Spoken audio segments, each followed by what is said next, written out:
How to recover deleted notes on iPhone. Hello everyone and welcome back to our channel. If you have accidentally deleted important notes on your iPhone, don't worry, I have got you covered.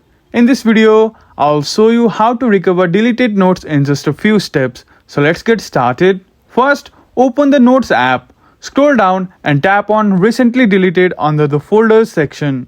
Next, find the note you want to recover. Swipe left on it and tap Move or Delete. Now, select the folder where you want to restore the note, like Notes or another custom folder. If you can't find your note in the recently deleted folder, don't worry, it might be backed up.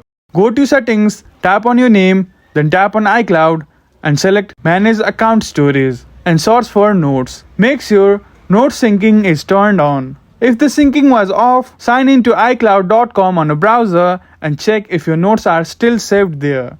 And that's how you recover deleted notes on your iPhone. If this helped you out, please give this video a thumbs up and subscribe to our channel. Thank you for watching and we will see you again in the next video.